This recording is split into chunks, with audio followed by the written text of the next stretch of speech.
Risalah ini dengan kesederhanaan, keringkasannya, dia mengandung pelajaran-pelajaran yang paling urgen yang harus dipahami oleh setiap muslim, sebagaimana itu disebutkan oleh penulis sendiri pada muqaddimah risalah Thalathatul Usul ini. Kemarin ketika di perjalanan saya berangkat jam 3 dari Tanjung Merawat. Kebetulan saya belum sholat asar kan, jam 3. Nah, akhirnya start jam 3 saya naik bus. Masuklah waktu asar itu sudah di jalan tol menjelang rest area. Cerita sedikit gak apa-apa ya. Jadi di dalam bus itu saya yakin didominasi penumpangnya oleh kaum muslimin, ibu-ibu berjilbab gitu kan, abang-abang. Saya nggak mencium bau-bau orang-orang Nasrani. Nah, karena busnya lambat, saya minta waktu asar sudah masuk, saya minta Pak, karena si supir minta ngeteng dia di jalan tol itu, nungguin penumpang. Jadi telepon nungguin penumpang dan memakan waktu sampai 15 menitan, jalannya pelan. Jadi saya bilang, Pak, kalau begini caranya, bagusan kita berhenti di rest area supaya bisa sholat saya, gitu kan. Tapi nggak digubrisnya juga. Ini ada ibu-ibu yang menurut saya mau sholat, ini sudah masuk waktu sholat. Sudah. Akhirnya datanglah penumpang yang dinanti, naik, baru jalan agak melaju kencang. Sudah 4:30. Kondekturnya bilang, nanti Bang kita berhenti, katanya begitu. Nggak berhenti juga, sampai masuk tebing, lewat tebing masuk di mana ya? Di Indrapura sudah 5:30. Galau hati saya, ini bakalan keluar waktu sholat, iya kan? Dan nggak ada penumpang yang lain yang galau. Akhirnya saya putuskan untuk, Pak, saya turun di sini saja. Ada salah satu masjid di jalan di Indrapura. Saya turun dan saya sholat di situ. Karena nggak mungkin sholat asar di jamaah, sholat maghrib kan nggak ada. Apa yang saya pikirkan? Yang saya pikirkan betapa sedihnya kita melihat saudara-saudara kita yang urusan-urusan pokok dalam agama mereka nggak ngerti. Berapa orang yang ada di dalam bus itu tadi nggak ngerti itu urusan sholat. Hanya mereka tahu kalau sholat itu wajib sudah, tapi mereka nggak paham bahwa wajib itu konsekuensinya apa. Kalau kaum muslimin kebanyakan melakukan safar, sebahagian mereka malah punya keyakinan bahwa tidak mengerjakan sholat itu enggak apa-apa. Sudah keluar waktunya, kan sudah keluar waktunya. Nah gitu. Bahkan saya pernah ketemu dengan salah satu dosen di salah satu perguruan tinggi swasta di Sumatera Utara, perguruan tinggi Islam. Ketika itu kami menginap di Pantai Cermin, ada kegiatan begitu. Ini ketua-ketua staf, ketua-ketua perguruan tinggi Islam swasta. Kebetulan saya satu kamar dengan si fulan ini. Kegiatan pada malam itu melewati jam 11 malam. Sudah. Akhirnya balik ke ruang hotel untuk istirahat dan diajak kompur lagi sampai jam 12 lebih. Akhirnya paginya saya nggak kedengaran azan. Intinya kesiangan. Saya tengok sudah jam 7. Maka saya buru-buru bangun, cepat kamar mandi, wudu, sholat. Si beliau saya bangunkan, Bang, kita udah kesiangan ini. Oh, apa katanya? Udah kesiangan, saya bilang. Ini udah jam 7. Abang nggak sholat? Aduh, iya ya. Ya udah, saya udah selesai sholat. Saya bilang, Abang harus sholat sekarang. Apa katanya? Katanya adalah, kau ini ada aja anak. Mana bisa lagi sholat jam segini? Kan sudah lewat waktunya. Mana bisa lagi kita sholat jam segini? Ada aja kalau ajaran dari mana? Ajaran dari mana? Itu setingkat orang yang menjadi dosen mengajar di perguruan tinggi Islam.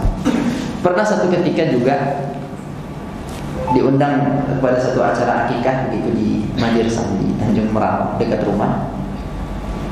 Di antara tamu itu seorang bapak yang kemudian cerita, tapi di dalam ceritanya itu dia sebenarnya ingin nanya juga. Tapi ini menunjukkan bahwa sebagian masyarakat kita sudah sampai pada taraf ini kejahilannya terhadap agama. Dia bilang, Ustaz, saya seumur hidup baru sekali ini sholat di masjid, sholat subuh, sholatnya kelihatan aneh.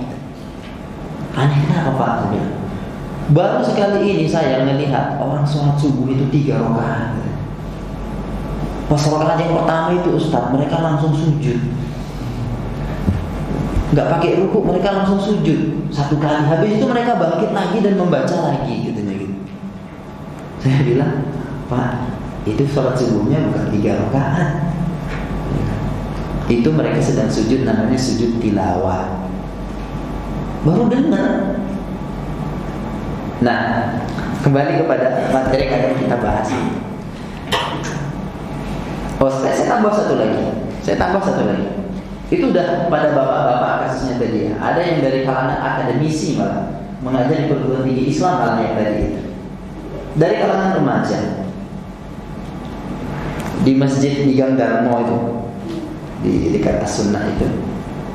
Saya pernah diminta oleh seorang bapak di situ untuk mengajar Anhar, ajarinlah anak-anak remaja ini. Oke, siap Pak. Ketika itu saya materinya adalah adab membaca Al-Quran, adab-adab membaca Al-Quran. Nah, ketika saya sampaikan bahwa di antara adab membaca Al-Quran adalah bahwa orang yang membaca Al-Quran itu mestinya dalam keadaan suci, ya, baik dari hadas besar maupun hadas kecil. Mulailah saya menerangkan tentang apa itu hadas besar, apa itu hadas kecil.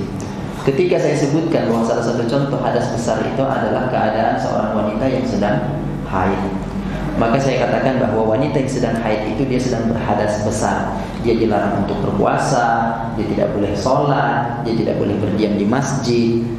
Begitu. Ketika saya sebutkan begitu, itu beberapa anak gadis usia SMP sudah. Itu tengok-tengokan satu sama lain. Saya menangkap bahwa mereka berarti ini nggak ngerti mereka. Sudah SMP. Kalau ngelihat badannya kayaknya sudah mendekati SMA gitu. Saya tanya, kenapa? Ada yang lagi M, Ustaz. Gimana? Lagi M? Kamu lagi M? Iya Ustaz, pulang. Saya bilang. Pulang, tanya sama ibunya bagaimana caranya. Kalau seorang gadis yang sedang M nanti habis itu apa yang dia lakukan, tanya sama ibunya ya, dia bilang gitu. Keadaan umat kita sampai segitu, Bapak Ibu sekalian. Perhatikan, sudah sampai segitunya. Tapi tak sedikit orang yang menyepelekan pelajaran-pelajaran seperti ini. Kalau umat kita tumbuh menjadi dewasa tanpa mengetahui hal-hal yang mendasar di dalam agamanya, kira-kira 10 tahun, 15 tahun lagi masyarakat seperti apa bakalan muncul kira-kira yang menggantikan kita. Jadi pelajaran seperti ini walaupun dia sederhana, berulang-ulang, ya harus diulang-ulang. Kalau tidak, lupa. Kita aja banyak yang gak ingat lagu Indonesia Raya misalnya, butir-butir Pancasila misalnya. Karena apa? Karena tak diulang-ulang. Iya kan? Sama dengan yang ini juga begitu. Kalau kita tidak mengulang-ulangnya, lupa. Kalau lupa pasti ditinggalkan, diabaikan. Begitu. Nah, kondisi umat kita sudah sampai seperti itu.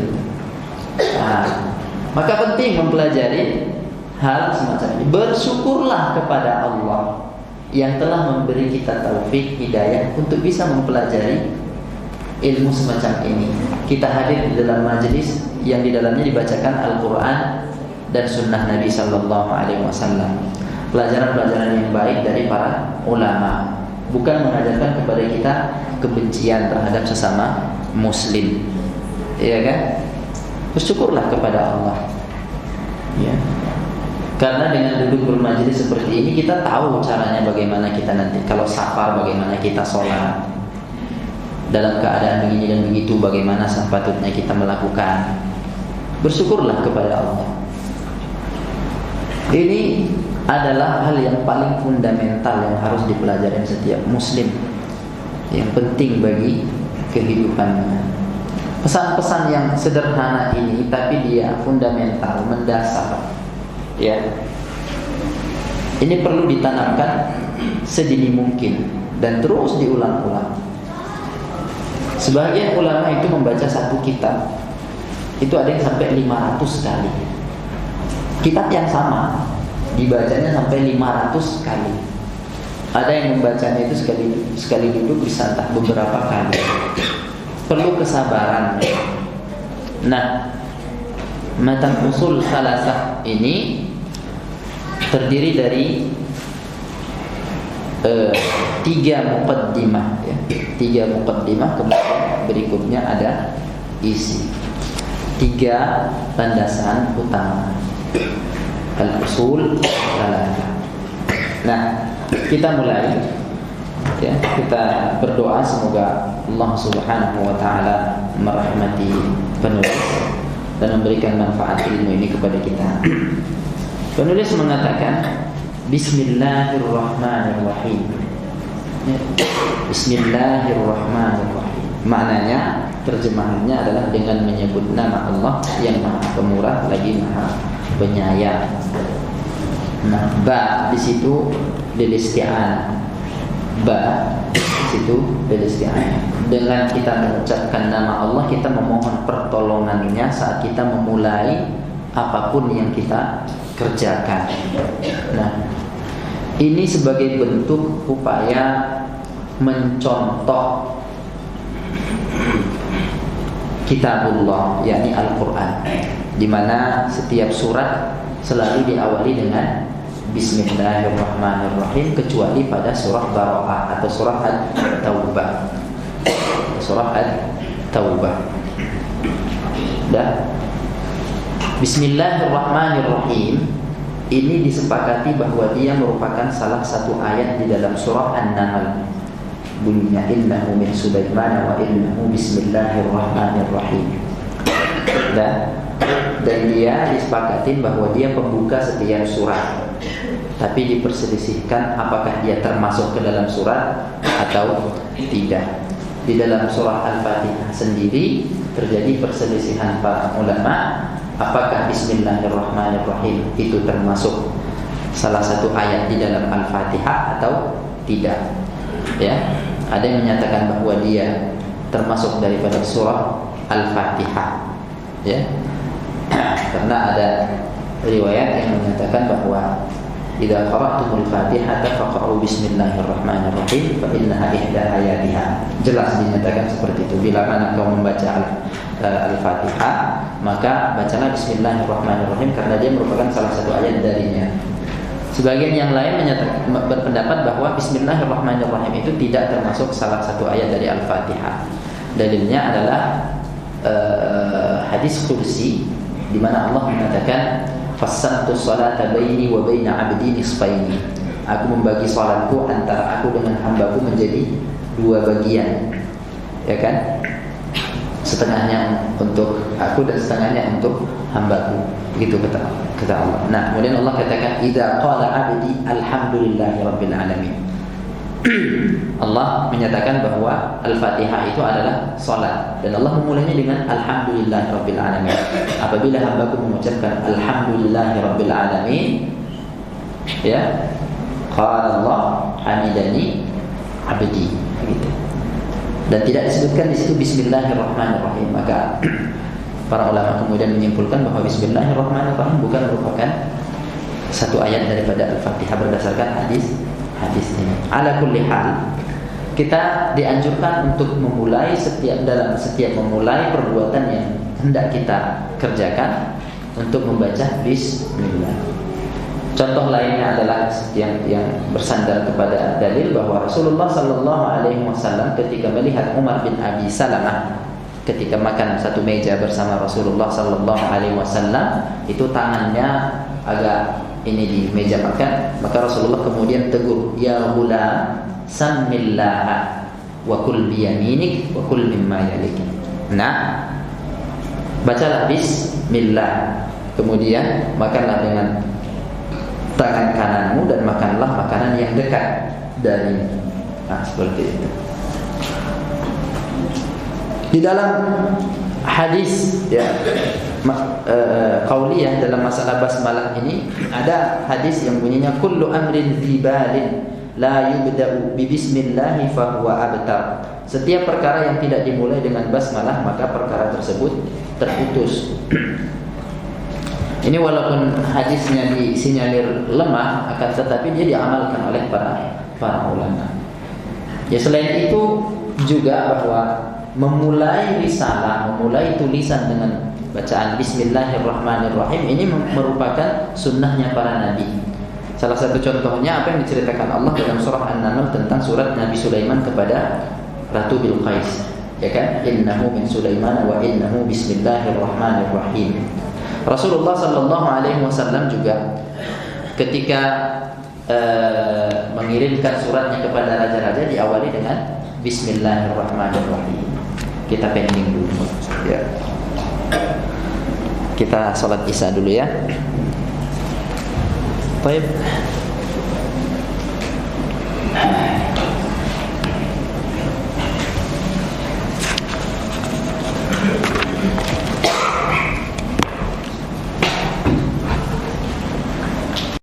Bismillahirrahmanirrahim. Tadi kita berhenti pada apa ya?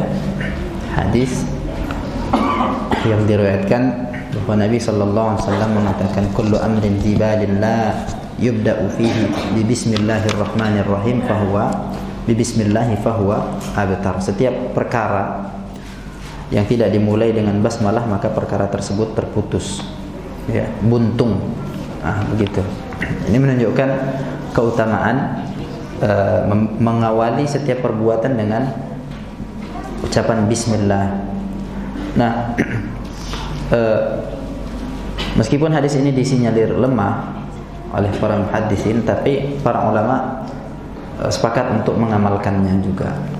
Nah, kalau kita lihat juga pada beberapa redaksi hadis, Rasulullah SAW mengajari kita mengucapkan bismillah di banyak keadaan.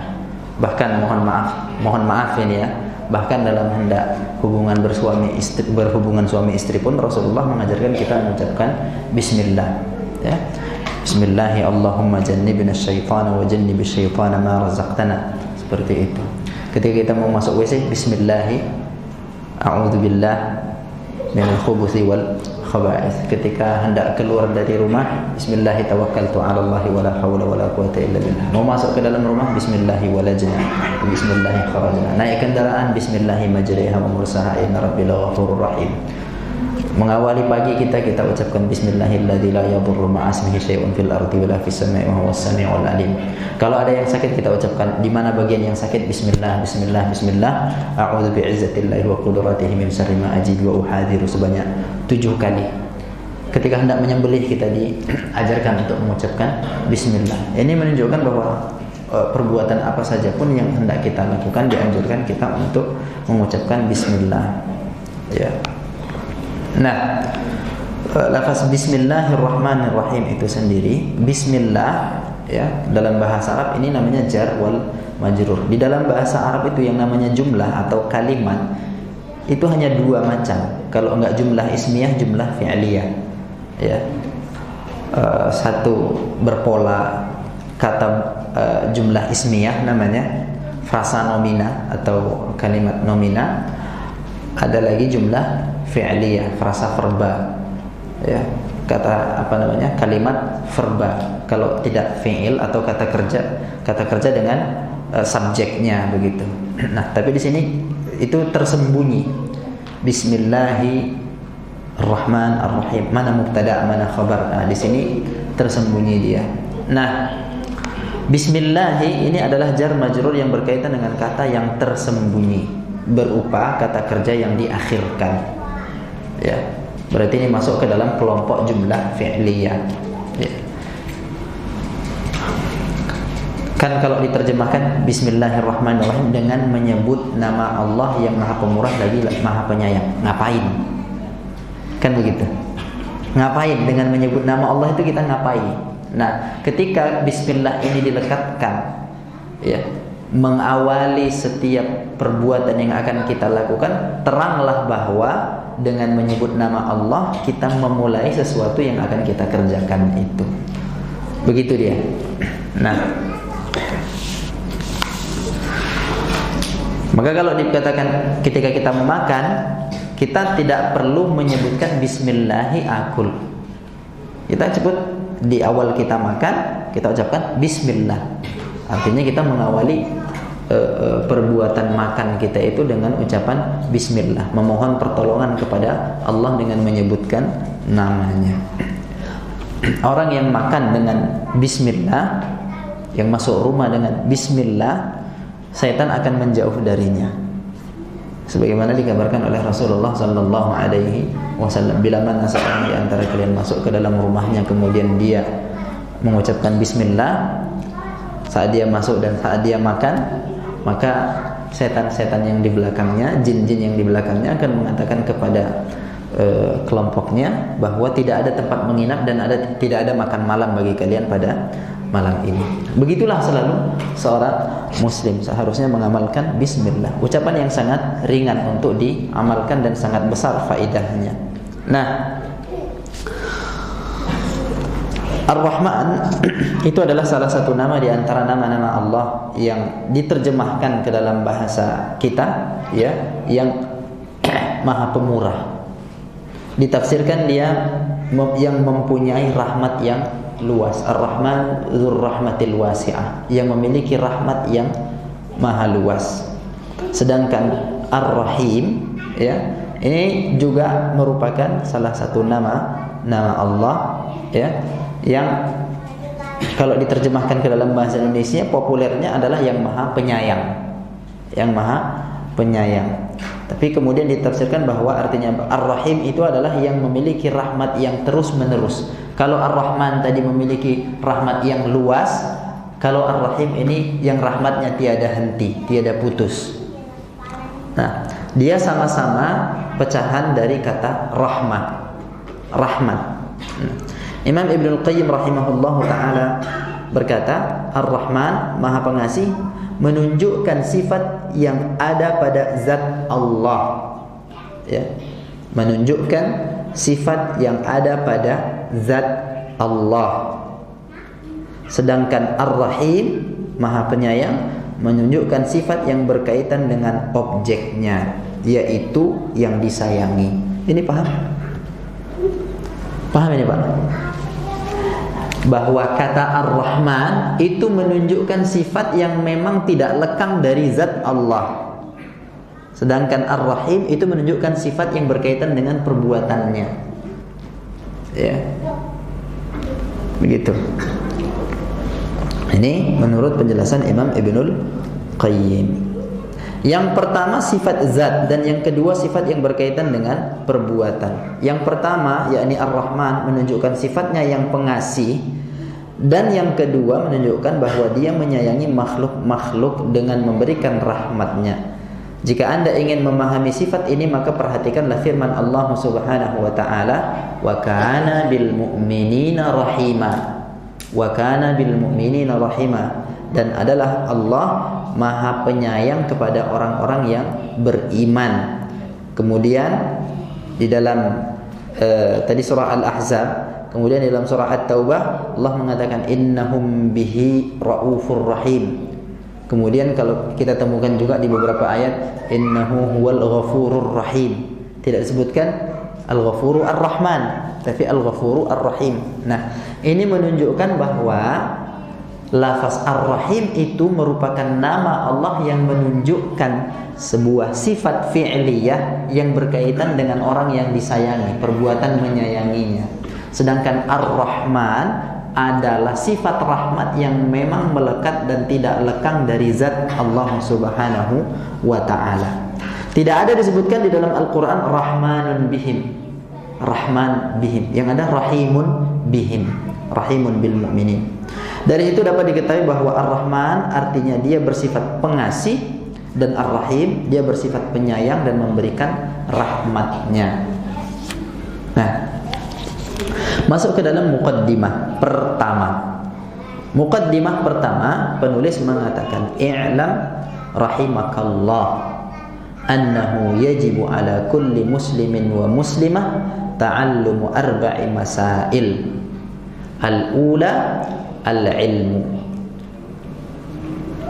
al-thaniyah al-amalu bih, al-ilm, al-ula al-ilmu wa huwa ma'rifatullahi wa ma'rifatu nabiyhi wa ma'rifatu dinil islami bil adillah, wa thaniyatu al-amalu bihi, wa thalithatu ad-da'watu ilaihi, warabi'atu as-sabru 'alal adza fihi." Ini muqaddimah yang pertama daripada penulis. Ada beberapa catatan yang penting dari lafaz yang pertama, i'lam, ketahuilah. Nah, ini merupakan salah satu metode dalam pembelajaran di mana seorang guru dia mengalihkan perhatian muridnya. Dengar, ketahuilah. Nah, ini akan membuat orang semakin fokus daripada memulai pelajarannya langsung ke dalam materi. Tapi perlu muqaddimah.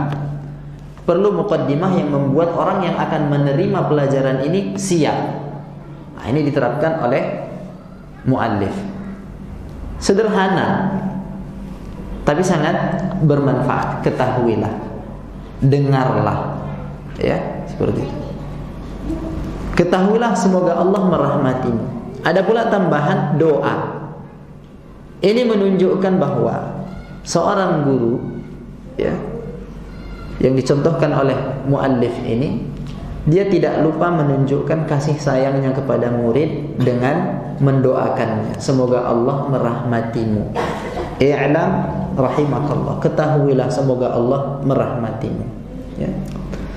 Jadi ini adalah doa dari penulis untuk kita, untuk Anda, siapa saja yang membaca risalah ini. Bahkan kalau dia yang benci kepada muallif, pada penulis ini, yang menuduh-nuduh Wahabi, didoakan sama beliau kalau dibacanya risalah ini, ya kan? Nah, sesungguhnya beliau menginginkan kebaikan untuk kita yang membaca risalah ini. Sering sekali Syekh penulis ini, ya, memakai ungkapan seperti ini, ya. I'lam rahimakallah, ketahuilah semoga Allah merahmatimu. Kemudian nanti pada beberapa paragraf berikutnya kita akan temukan i'lam arsyadakallahu li ta'atihi, ketahuilah semoga Allah membimbingmu agar engkau taat kepadanya. Nah, seperti itu. Ini menunjukkan ketawaduan si penulis, ya, bahwa mentransfer ilmu, memberikan maklumat itu tidak bisa dia lakukan kecuali dengan petunjuk Allah saja. Seorang murid juga nggak akan paham pelajarannya, tidak diberi kepahaman dalam pelajaran kecuali dengan pertolongan Allah juga. Nah, ya, ini perlu kita perhatikan dan perlu kita terapkan. Wahai guru, wahai ustadz, wahai ustazah, wahai ayah, wahai ibu, kalau mau ngasih nasihat kepada anaknya, kasih rangsangan yang membuat mereka fokus kepada apa yang akan kita katakan. Dan gunakan kata-kata yang baik. Kita kadang-kadang nggak sabar, anak kita kadang nggak dengar, nggak fokus, terus kita bentak, kita marahi. Nah, biasakan mengucapkan kata-kata yang baik, gitu. Kita panggil dia, nak, sini duduk, dengarkan ayah mau ngomong. Baru kita mulai, semoga Allah merahmatimu. Baru kita beri dia nasihat, ya, gitu. I'lam rahimakallah. Beliau melakukan ini juga mencontoh Nabi sallallahu alaihi wasallam. Dalam beberapa keadaan Rasulullah itu dalam mau menyampaikan ilmu kepada sahabat-sahabatnya, Rasulullah juga kadang menggunakan uslub atau metode seperti ini. Kadang Rasulullah bertanya dulu itu, ayo siapa yang mau diberitahu ini dan itu? Begitu. Bahkan di dalam Al-Quran juga kita temukan yang seperti itu, seperti firman Allah, ya ayyuhalladzina amanu hal adullukum ala tijaratin tunjikum min adzabin alim. Wahai orang-orang yang beriman, maukah kamu sekalian aku beri petunjuk, aku tunjukkan kepada satu perniagaan yang bisa menyelamatkan kamu dari azab yang pedih. Jadi metode-metode seperti ini perlu dipelajari oleh guru, oleh kita, orang tua. Bagaimana kita mengalihkan perhatian anak dari tidak fokus menjadi fokus, seperti itu. Dan perlu keseriusan, ya. Kita ajak anak itu berbicara, kita tatap matanya, kita suruh dia fokus. Jangan kita pun sibuk, misalnya kita pegang HP, dengar, tapi tangan kita main HP. Itu nggak akan didengar, ya. Panggil dia, kasih tahu bahwa kita akan berbicara, dengarkanlah, ketahuilah semoga Allah merahmatimu. Kalimat ketahuilah disebutkan untuk mengingatkan dan untuk menarik minat pendengar, ya. Ini merupakan metode untuk mendapatkan ilmu agar si murid bersiap-siap untuk menerima apa yang akan disampaikan oleh sang guru, ya. Oleh karena itu sepantasnya bagi orang yang berbicara di depan khalayak ramai akan menggunakan retorika yang dapat memfokuskan konsentrasi audiens pada pembicaranya. Ini sering sekali, kadang-kadang kalau guru di depan kelas konsentrasi santri sudah buyar, apa metode yang harus dia terapkan? Seperti itu. Apakah dia biarkan? Kadang-kadang sebagian guru mendapati muridnya tidur, dibiarkan saja tidur. Mendapati muridnya bercerita, dibiarkan saja bercerita. Ya. Di sini kita juga belajar tentang metode menyampaikan materi. Ya. Saya katakan tadi bahwa kadang-kadang Rasulullah sallallahu alaihi wasallam berdialog dengan sahabat-sahabatnya menggunakan metode yang seperti ini agar mereka memperhatikan apa yang akan disampaikan oleh Rasulullah sallallahu alaihi wasallam. Ya. Kemudian beliau mengatakan annahu yajibu ala kulli muslimin wa muslimah ta'allumu arba'i masail. Setelah dikatakan ketahuilah semoga Allah merahmatimu, bahwa sesungguhnya ada 4 perkara yang wajib dipelajari oleh setiap muslim dan muslimah. Penyebutan 4 perkara ini juga memberi faidah bahwa apa yang akan kita sampaikan fokus dia. Fokus. Kalau kita sebutkan 4, dia akan fokus pada 4 ini. Begitu. Dibandingkan nasihat yang mutlak. Dia memprediksi ini kapan selesainya gitu. Tapi dengan dikatakan bahwa wajib setiap muslim mempelajari 4 perkara, dia akan mulai bertanya, apa itu yang wajib? Kenapa dia wajib? Kemudian apa yang 4 perkara itu? Ya kan? Kalau tidak mengetahuinya konsekuensinya apa? Karena dikatakan wajib. Nah, wajib bagi kita mempelajari 4 perkara. Apa saja dia? Yang pertama, al-ilmu, ya. Al-ilmu, ya. Yang dimaksud dengan ilmu, ya belajar, ta'allum tadi.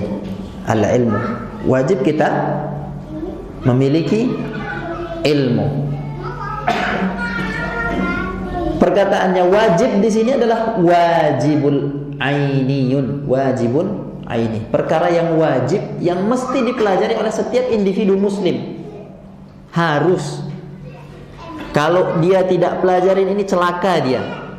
Wajibnya di sini sifatnya wajibun aini, fardu ain, ya. yaitu sesuatu yang wajib dikerjakan oleh setiap orang muslim yang sudah mendapatkan beban hukum, yakni mukallaf, muslim yang mukallaf. Ya. Ta'allum itu adalah mencari ilmu. Ya. Sedangkan ilmu adalah mengetahui petunjuk dengan dalilnya. Ilmu itu adalah mengetahui sebuah petunjuk, mengetahui sebuah kebenaran dengan dalilnya. Dengan dalilnya. Ya. Namun ilmu yang dimaksudkan oleh Syekh di sini adalah ilmu syar'i. Ilmu syar'i. Yakni sesuatu yang hukumnya fardu ain. Hukum mempelajarinya fardu ain. Ini wajib dipelajari. Ya. Yaitu segala ilmu yang dibutuhkan oleh para mukallaf. Siapa itu mukallaf? Mukallaf itu adalah seorang muslim akil, berakal dan baligh. Nah, itu dia. Mukallaf itu adalah seorang muslim yang berakal dan baligh. Orang yang berakal dan baligh itu namanya mukallaf. Wajib mempelajari hal-hal yang menjadi pokok-pokok keimanan. Wajib seorang muslim itu mempelajari pokok-pokok ibadah. Ya. Kalau macam yang saya ceritakan tadi, bayangkan mengerjakan sholat tapi dia tidak mengerti tentang toharoh, tentang bersuci. Sholat apa yang dikerjakan? Gitu. Puasa dia tapi nggak ngerti kalau orang yang haid itu tidak boleh berpuasa. Jadi kejahilan itu berbahaya. Ya, bisa menjadikan seseorang lelah beribadah tapi ibadah yang dilakukannya tidak diterima oleh Allah Subhanahu wa taala. Ya. Mempelajari tentang landasan keimanan, landasan-landasan syariat Islam, perkara-perkara haram yang harus dihindari, ini wajib dipelajari oleh setiap muslim. Ya. Nah, beliau kemudian menerangkan, ya kalau tentang wajibnya ilmu dalilnya ya banyak. Ya, salah satu hadis yang paling populer tentang dalil mewajibkan menuntut ilmu itu adalah talabul ilmi faridatun ala kulli muslim. Ya, menuntut ilmu itu wajib, faridah. Wajib, tidak ada tawar-tawar di situ. Ala kulli muslimin. Ustaz, saya sudah tua, enggak ada cerita. Tetap wajib menuntut ilmu. Apalagi zaman sekarang, sarannya sudah sangat banyak. Ya. Nah, Syekh Muhammad bin Abdul Wahhab sendiri menerangkan apa yang beliau maksud dengan ilmu di sini. Perkara yang wajib dipelajari yang pertama adalah al-ilmu, katanya, ya kan? Beliau mengatakan wa huwa ma'rifatullah, yaitu mengenali Allah, wa ma'rifatu nabiyhi, dan mengenali nabinya, nabi yang telah diutus Allah itu. Yang ketiga, wa ma'rifatu dinil islami bil adillah, dan mengenali agama Islam dengan dalil-dalilnya. Ya. Diringkas oleh beliau ini. Ya. Ilmu yang dimaksud adalah mengenali Allah, mengenali nabinya, dan mengenali agama Islam beserta dalil-dalilnya. Ini adalah tafsiran dari Syekh Muhammad bin Abdul Wahhab terhadap apa yang disampaikannya tadi, bahwa kita wajib mempelajari 4 perkara. Yang pertama namanya ilmu. Ilmu itu maksudnya di sini adalah mengenali Allah, mengenali nabinya, dan mengenali agama Islam dengan dalil-dalilnya. Kenapa 3 perkara ini yang dikhususkan? Kenapa ini? Memangnya nggak ada ilmu yang lain yang harus kita pelajarin sifatnya wajib? Pertama, karena 3 perkara ini adalah 3 perkara yang akan ditanyakan kepada seorang hamba di dalam kubur. Yang kedua, bahwa dengan mengetahui 3 perkara yang pokok ini, yang lainnya masuk ke dalamnya. Yang lainnya masuk ke dalamnya. Ya, kalau kita mengenali Allah, Allah, maka secara otomatis kita akan mengenali syariatnya, perintahnya, larangannya, apa saja yang menjadi haknya. Kalau kita mengenali Rasulullah, kita juga harus mengenali bagaimana kita mengimaninya, bagaimana hak-haknya, apa saja hak-haknya, apa hak yang harus kita lakukan pada hak Nabi sallallahu alaihi wasallam. Mengenali agama Islam dengan dalil-dalilnya, ya kita mengetahui apa saja yang menjadi tuntunan dan tuntutan di dalam agama Islam itu berdasarkan dalil-dalil yang kita pelajari. Jadi dia 3 hal ini adalah 3 hal yang kompleks, mencakup seluruh isi daripada syariat yang Allah terangkan di dalam Al-Quran, ya. Jadi ya nggak cukup berhenti sampai di sini saja mengenal Allah. Udah tahu kita siapa menciptakan kita, Allah, udah selesai. Enggak. Setelah kau tahu bahwa Allah yang telah menciptakan dia, maka kau harus beribadah kepadanya. Kalau kau tahu bahwa kau harus beribadah kepadanya, kau harus tahu bagaimana kau beribadah kepadanya. Kalau kau sudah tahu bagaimana caranya kau beribadah kepada dia, kau harus tahu apa saja yang bisa menggugurkan nilai ibadahmu itu. Apa saja yang bisa mengurangi pahalanya, apa saja yang bisa membatalkan kesahihannya. Itu kompleks. Kalau kau sudah mengenali Rasulullah sallallahu alaihi wasallam bahwa dia adalah Muhammad bin Abdullah, udah cukup sampai situ? Enggak. Kau harus tahu apa yang menjadi haknya, apa yang menjadi kewajiban, ya. Apa yang menjadi tuntutannya terhadap dirimu akan sahabat-sahabatnya. Itu akan diulas di dalam kitab-kitab akidah, insyaallah. Pada majelis yang lain dibahas itu nanti. Ya. Mengenali agama Islam cukup mengetahui saja? Enggak. Kita bukan mau dihantarkan pada sampai batas mengetahui, enggak.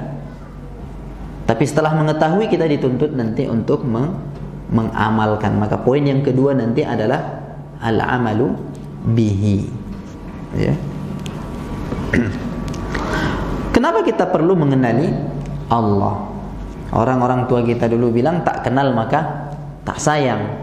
Bagaimana seseorang akan sayang, akan mencintai Allah kalau dia salah kaprah mengenalnya, tidak mengenali Allah dengan baik, tidak mengenali Allah melalui jalan yang telah diterangkan Allah, ya.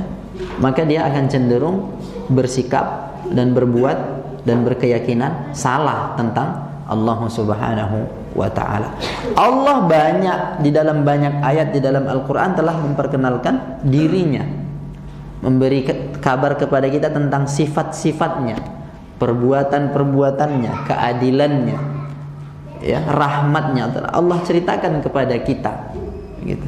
Tapi kalau orang nggak membaca Al-Quran, tidak mempelajarinya, mengambil ma'rifatullah melalui mimpi-mimpi, melalui hayalan-hayalan, ya dia bisa tersesat mengenali Allah Subhanahu wa ta'ala. Bahkan ada yang menyatakan bahwa segala yang kau lihat di wujud ini dialah Allah. Kalau kau melihat seekor anjing, maka dialah wujud Allah, wal'iyadu billah, dari perkataan seperti ini. Dan banyak yang tergiur dengan pemikiran atau manhaj yang seperti itu. Maka berhati-hatilah, ya. Mengenali Rasulullah sallallahu alaihi wasallam juga memerlukan jalur yang benar, ya. Karena kalau tidak, salah kaprah seseorang mengenali Rasulullah, dia bisa bersikap berlebihan terhadap Rasulullah sallallahu alaihi wasallam, atau bersikap menyepelekan Rasulullah sallallahu alaihi wasallam. Ya. Ada yang berlebihan sehingga dia mengangkat Rasulullah di atas derajat yang telah ditetapkan Allah Subhanahu wa ta'ala. Dia nggak ngerti haknya Rasulullah sallallahu alaihi wasallam. Sampai ada yang meyakini bahwa Rasulullah sallallahu alaihi wasallam adalah pemilik syafaat. Pemilik syafaat, ya. Dialah yang memiliki syafaat. Kita ahlu sunnah wal jamaah meyakini bahwa Rasulullah itu memiliki syafaat setelah diizinkan Allah. Bukan mutlak bahwa syafaat itu adalah miliknya Rasulullah sallallahu alaihi wasallam. Karena Allah mengatakan, "Qul lillahi syafa'atu jami'a. Man dzal ladzi yashfa'u indahu illa bi'idnih. Seperti itu. Ada syafaat yang diberikan Allah kepada Rasulnya, ya, izin agar umatnya terbebas daripada kengerian di hari kiamat. Bukan syafaat yang itu yang kita ingkari, syafaat yang diminta langsung kepada Rasulullah sallallahu alaihi wasallam. Seperti ya lagu-lagu yang banyak populer, sering kali kita dengarkan di status-status mungkin saudara-saudara kita. Itu tuh lirik lagu itu. Tahu? Allah Allah aghithna ya Rasulullah, itu. Ya kan? Nanti ujungnya apa? Lakas syafa'atu ya Rasulullah. Minta tolong, minta pertolongan kepada Rasulullah sallallahu alaihi wasallam, ya. Kalau bukan kepada engkau saat terjadi satu kengerian, bencana yang besar terjadi, kalau bukan kepadamu kami lari dan berlindung, kepada siapa lagi ya Rasulullah? Apakah itu pantas diucapkan? Tidak, kita hanya berlindung kepada Allah saja, ya kan? Ya akramal khalqi ma liman aludhu bihi siwaka inda hudusil hadithil amami. Seperti di dalam Burdah Al-Busairi. Wahai makhluk yang paling mulia, katanya, kepada siapakah kami akan lari dan berlindung selain kepadamu saat terjadi bencana atau satu keadaan yang sangat dahsyat, yang mengerikan. Larinya kepada Rasulullah. Apakah betul? Rasulullah sendiri saat beliau diperintahkan untuk melakukan dakwah terang-terangan, dikumpulkan keluarganya itu, ya Bani Hashim, ya Bani Abdul Muttalib, ya Bani Fulan, ya Bani Fulan, panggilnya kan di Bukit Safa itu. Kemudian apa yang Rasulullah katakan kepada keluarganya, kepada kaumnya? Beliau mengatakan, ishtaru anfusakum minallah. Selamatkanlah diri kalian dari Allah. La ughni ankum minallahi syai'a. Aku tidak bisa menyelamatkan kamu dari Allah. Bahkan kepada Fatimah radhiyallahu anha, Rasulullah mengatakan itu, bahwa dia, Nabi SAW, tidak bisa menyelamatkan siapapun dari murkanya Allah. Orang yang salah kaprah mengenali Rasulullah kemudian meminta, memohon-mohon kepada Rasulullah SAW. Lantas di mana Allah kalau begitu? Ya kan? Padahal Allah sudah mengatakan, wa annal masajida lillahi fala tad'u ma'allahi ahada. Dan bahwa sesungguhnya masjid itu, tempat ibadah itu adalah milik Allah, maka janganlah kamu berdoa, memohon, ya, dengan selain Allah, menyekutukan Allah dengan yang lain dalam berdoa. Yang seperti ini kira-kira banyak nggak terjadi di masyarakat? Banyak. Dia nggak mengenali, nggak sadar atau tidak paham dengan betul bahwa Allah itu mengabulkan doa, ya, sehingga dia berdoa kepada selain Allah atau menyertakan makhluknya dengan Allah saat dia berdoa. Ya, biasanya itu ya nggak hanya di kampung sih, di kota juga banyak yang tidak mengerti. Padahal kalau kita telusuri doa-doa Rasulullah SAW kita amalkan, itu sudah cukup, ya. Bahkan saya pernah ngetes, pergi ke daerah di Barus, kampungnya orang tua saya. Itu ada masih kerabat saya juga. Dia dikenal dengan orang yang bisa menjampi. Menjampi kalau ada yang kena sengat ikan apa gitu, kena sengat kalajengking, dia daerah Barus kan terkenal ya. Seperti itu. Jadi saya tes, kebetulan lihat uak saya tanya, udah meninggal rahimahullah. Saya tanya, kami manggilnya mama ya, paman. Mama, apa yang mama bilang, apa yang mama baca ketika mengobatin orang? Dia kata, dia baca, tapi yang disebutkan juga ada ya Sulaiman, ya Fulan, manggil nama-nama gitu. Itu nama-nama siapa? Mama paham nggak ini yang dibaca? Enggak sih, katanya gitu.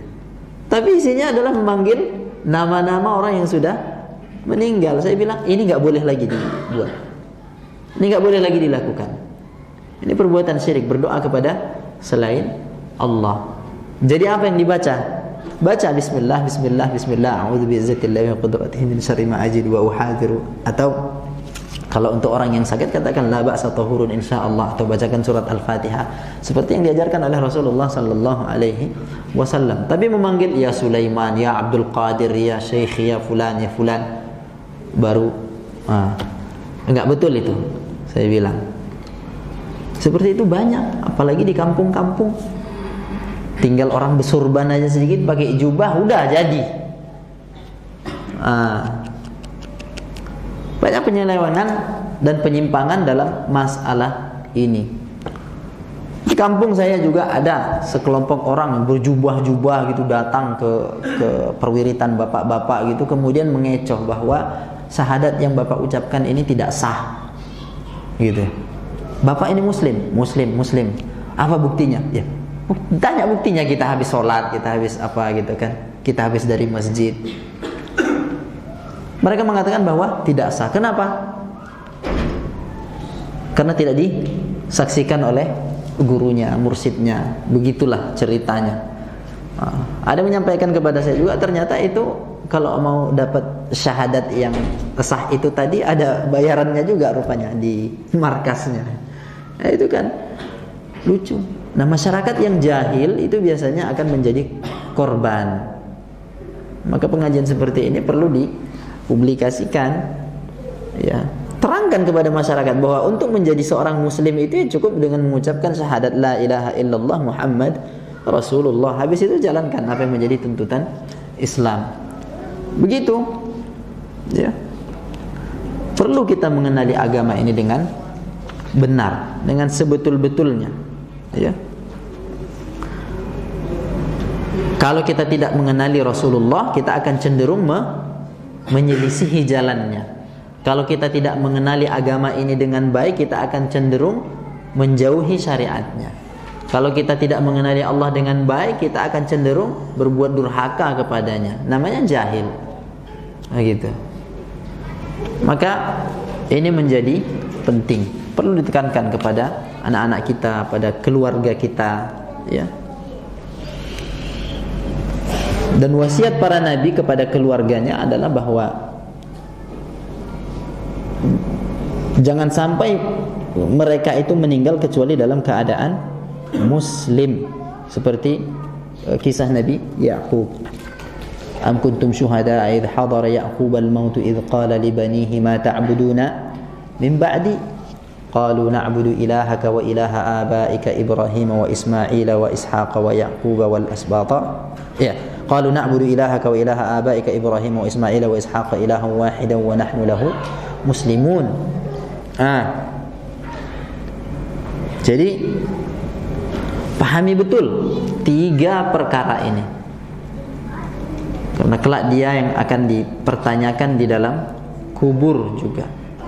Kita kasih tahu kepada diri kita, kepada keluarga kita bahwa agama Islam ini sudah sempurna, ya.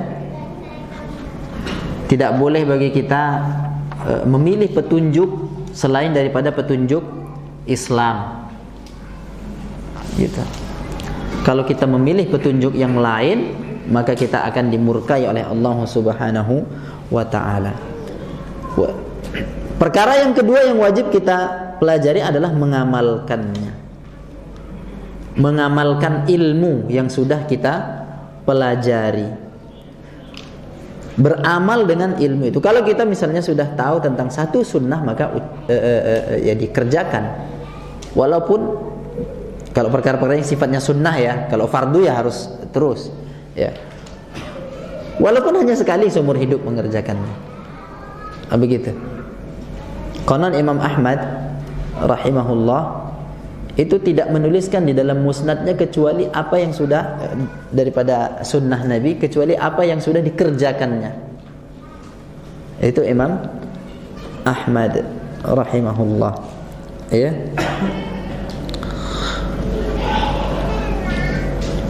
Beramal dengan ilmu, yaitu beramal dengan ilmu tersebut, karena ilmu tidak dicari kecuali untuk diamalkan, yaitu untuk mengubah ilmu tersebut menjadi sebuah perilaku nyata yang tercermin dalam sikap, tindak tanduk dan pemikiran seorang manusia.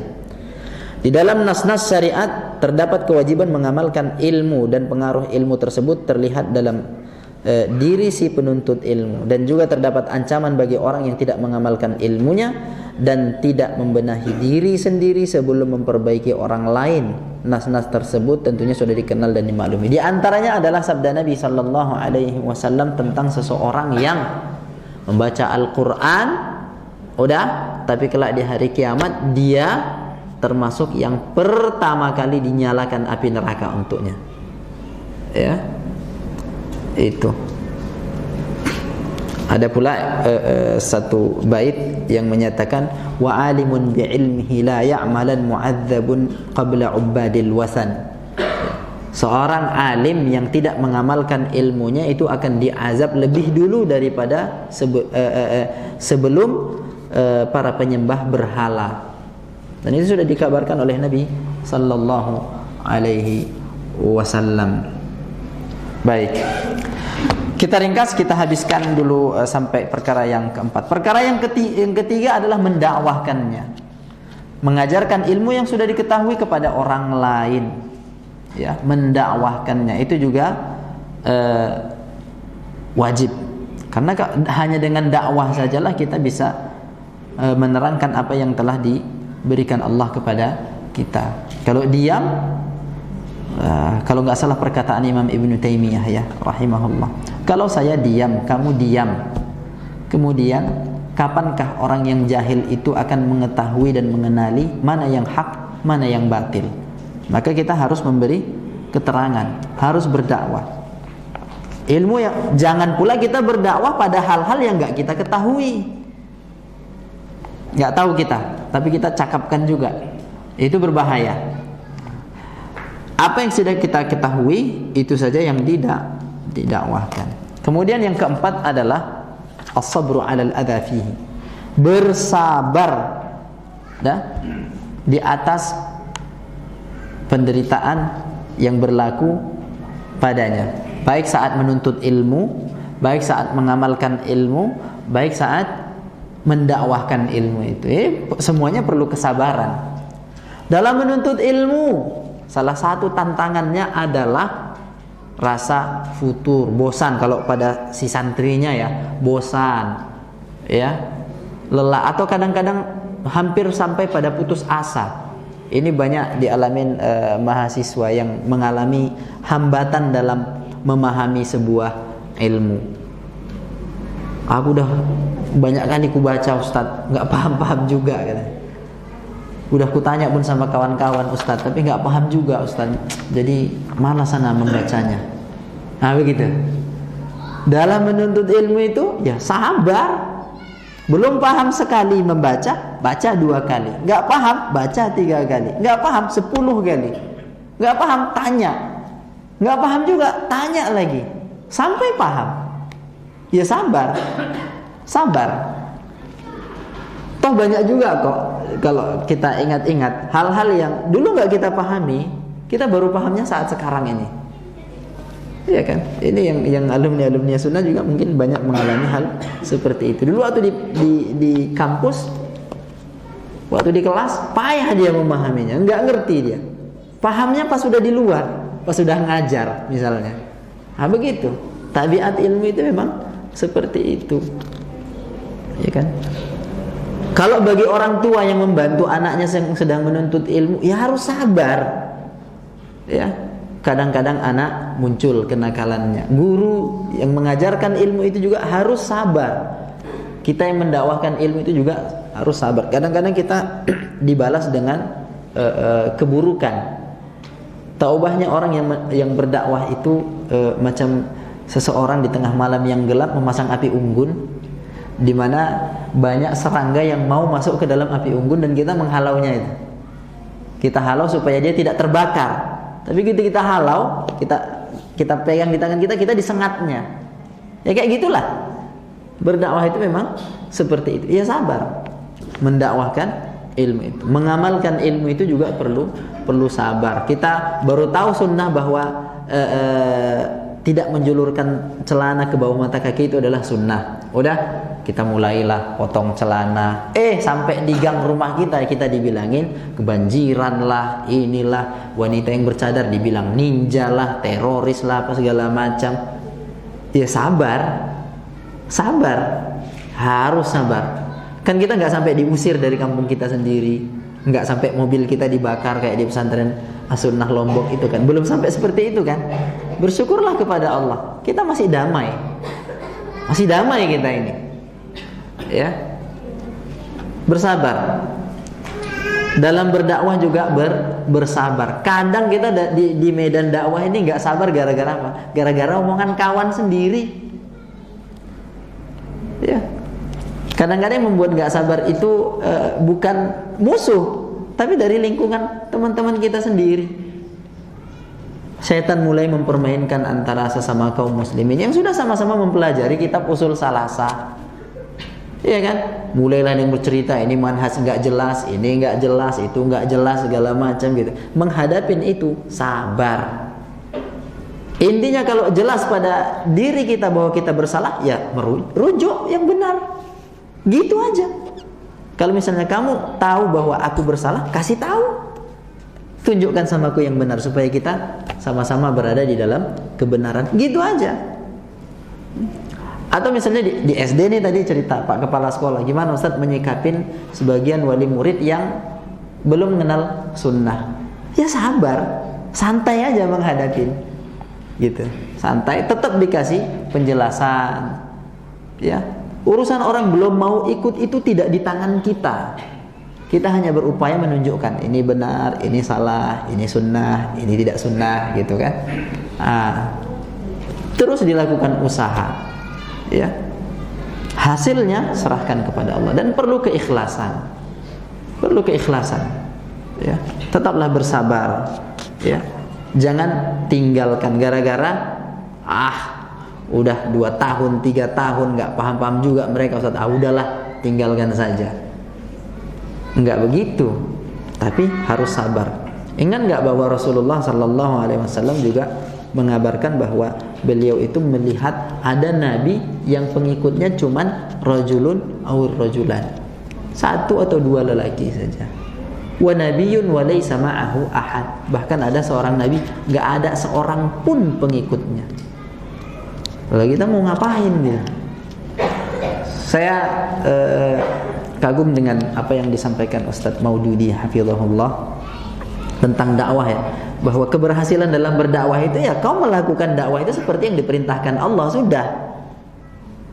Keberhasilan dakwah itu tidak diukur dari ada atau tidak ada yang mengikutimu. Gitu dia. Jadi tetaplah bersabar, ya.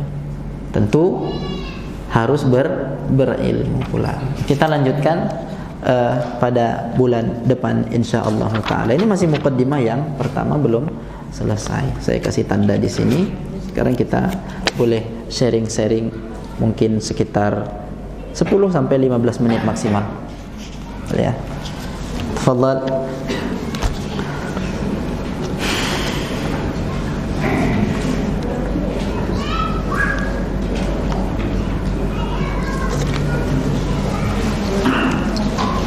Nggak ada ya, kayaknya saya nyampaikan dari tadi siang kayaknya tegang aja bawaannya gitu. Perasaan saya santai aja gitu.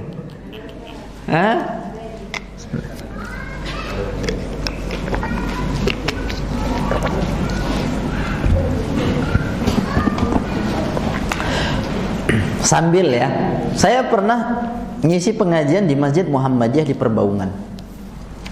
Saya suka metode dialog-dialog gitu. Tapi entah apa yang salah, ketika itu ada seorang bapak yang langsung, "Iya Pak Ustadz, kenapa rupanya?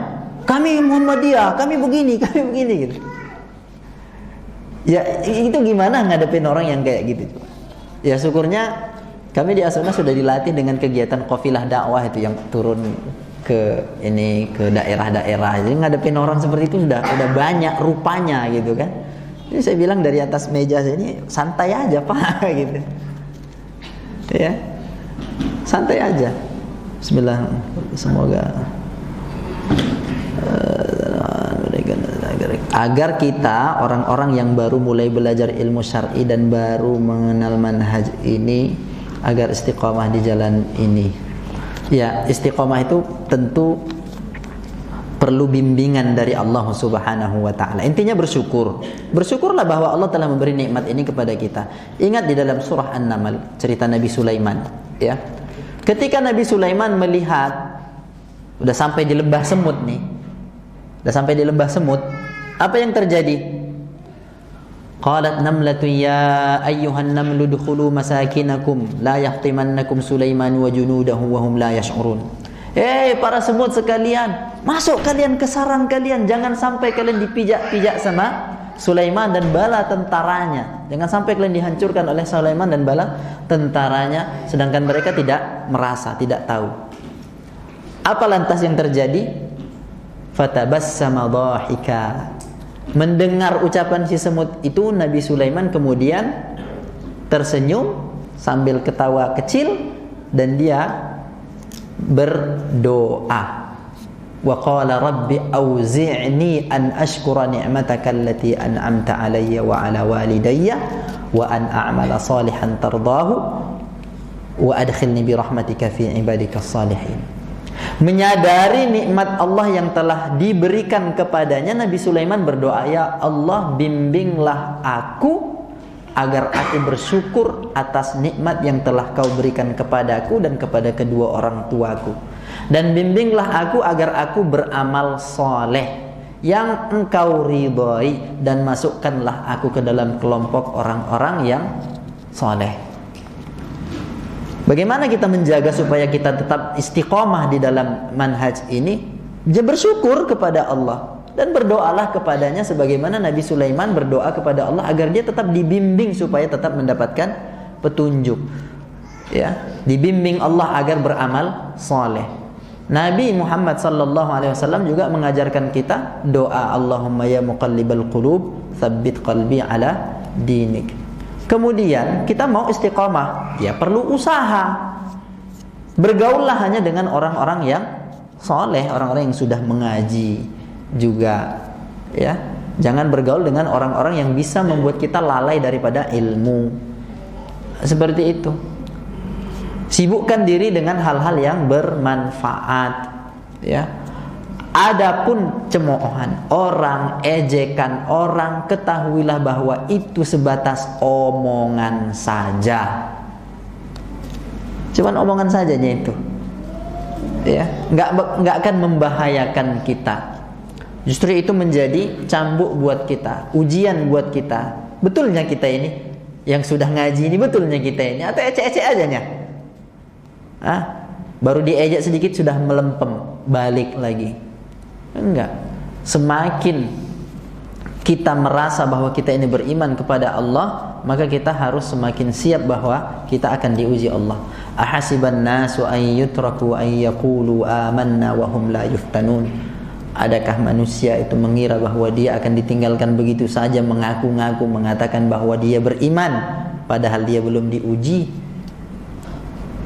Kalau kita mau meniti jalan ini, kita harus sadar bahwa akan banyak ujian. Tapi yakinlah bahwa ujian itu ya cuman ujian saja. Semua juga harus dilewati.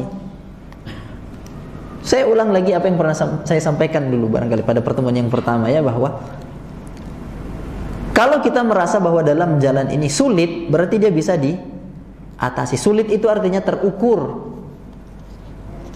Sulit itu bukan mustahil. Iya. Sabar, tetap bersabar. Bergaullah dengan para penuntut ilmu, bergaullah dengan orang-orang yang saleh, dan mintalah petunjuk kepada Allah. Kita nggak akan mungkin istiqomah kalau kita nggak punya ilmu. Tetap harus belajar. Walaupun apa yang kita pelajari ya hal yang sangat sederhana dan berulang-ulang.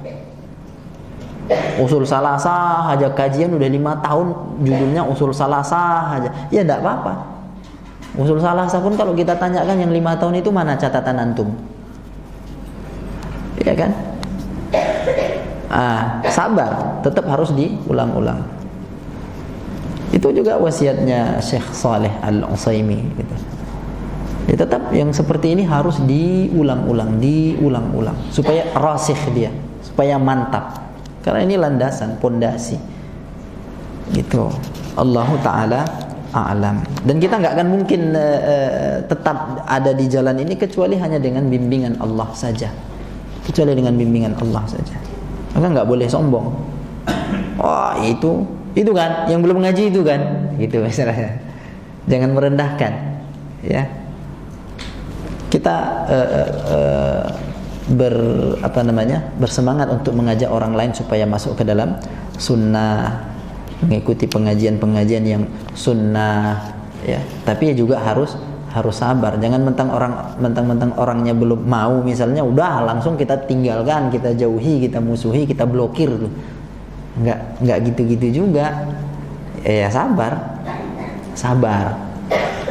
Ingat, sabar tidak berarti tidak berbuat apa-apa. Sabar itu menuntut kita tetap berusaha. Gitu dia. Kalau dibilang sabar bukan artinya diam aja, enggak. Ya sabar, tapi tetaplah berusaha. Rasulullah katakan, wa'lam anna an-nasra ma'as sabri wa anna al-faraja ma'al karbi wa anna ma'al usri yusra. Ketahuilah bahwa kemenangan hanya bisa didapat dengan kesabaran. Wa annal faraja ma'al karbi, dan jalan keluar hanya akan dicapai dengan kesungguhan, dengan banyaknya kesulitan. Wa anna ma'al usri yusra, dan bahwa dalam setiap kesulitan bersamanya ada kemudahan. Jadi santai saja menghadapi masalah-masalah, ya santai saja. Tenang, al-hilm, enggak mudah marah, enggak mudah emosi. Apalagi masalah dengan sesama kawan di lembaga misalnya, ini di SD atau di TK atau di pondok, ya. Kenapa si kawan itu begini? Dia jabatannya lebih tinggi atau dia gajinya lebih tinggi. Enggak usah ngukur-ngukur kebahagiaan kita dengan kebahagiaan yang dimiliki orang lain, ya. Kita jadinya sengsara. Ya, syukurin yang Allah berikan kepada kita kalau mau bahagia. Kalau mau bahagia, apa yang diberi Allah kepada kita, itu yang kita syukuri. Jangan kita berangan-angan memiliki apa yang diberikan Allah kepada orang lain. Wala tatamannau ma faddalallahu ba'dakum ala ba'd. Enggak boleh juga itu. Orang punya mobil, lantas kita pengin punya mobil. Iya kan? Enggak begitu dia. Kalau mau hidup bahagia, sederhana saja dalam berpikir. Mintalah petunjuk kepada Allah agar kita istiqamah. Ada pertanyaan lain?